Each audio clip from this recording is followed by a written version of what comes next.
Justin Trudeau confirms China blocking consular visits to the two detained Canadians, who have been held for 500 days.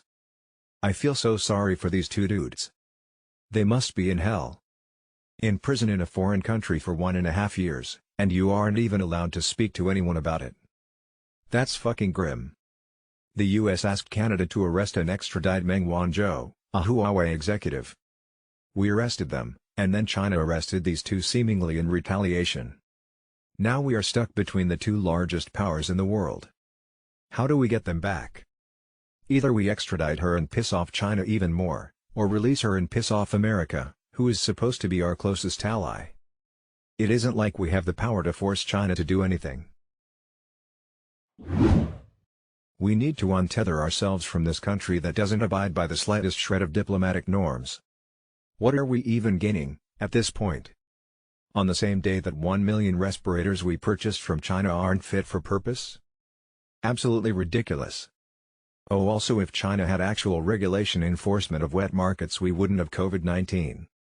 Or for those who think it came from a lab, if China had better regulations for their labs, then we wouldn't have COVID-19. They are held because Canada arrested the chief financial officer of Huawei, who was transiting in Canada based on a request from the US.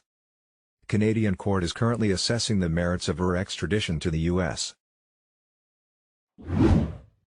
It's almost as if China is intentionally stoking xenophobia by being as shitty and sketchy as possible. Anyway, it's working. Because the government is trying to keep its people happy, especially now when the CCP don't want to be held responsible for the pandemic. Watch videos of China right now, people legitimately think that it came from outside China.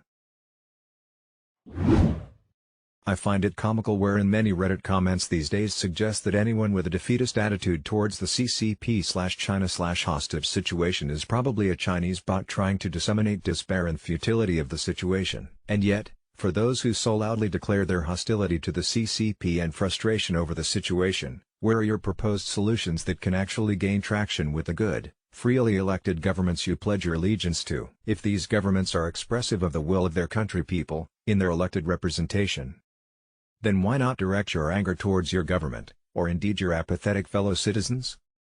And GT, where are your proposed solutions that can actually gain traction with the good, freely elected governments you pledge your allegiance to? The million-dollar question. I'm ashamed to be Canadian. We pretend to stand for human rights and equality. We turn a blind eye to the Chinese and throw our concern for human rights and freedom out the window because we're greedy and want cheap crap. An organization of countries will need to get together, or just the US, and stand up to China, as a start. Some sort of trade or tariff agreement affecting a certain amount of jobs in China so that you actually have leverage. These pieces of shit in China only have power so long as the economy is going well. We have to raise awareness in our democracies for how unethical we are by doing business with China, and have it eventually snowball into a coalition of countries threatening to tariff them until they begin implementing further structures to uphold human rights. Trudeau greenlighted China's expansion into oil drilling in the East Coast a few months ago. Maybe he could have secured their release before allowing the PRC to extract more of our resources, but that's a hard nope. Treason.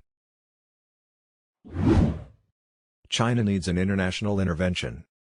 They are like a big malfeasant, unethical older brother who behaves when the parents enter the room. You know he needs a smackdown, but you wait till you're older and stronger. This is super simple. Pull the Huawei princess out of her fancy Vancouver home and do to her what the CCP is doing to these innocent men: tight cells, bright lights, hard labor, and I'll stop there. And send them some pictures. No more lawyers for her, no more discussions with the Chinese consulate. China does not understand diplomacy, so it's time to speak to them in a language they insist on using. Absolute failure of our government. Canadian citizens being held with impunity by a foreign government for almost a year and a half because of a beef between two corrupt superpowers while we twiddle our thumbs and suck it up. How about an actual fucking response, Trudeau? I don't understand. China knows she committed financial crimes, so WTF does China expect? For the Canadian government to turn a blind eye?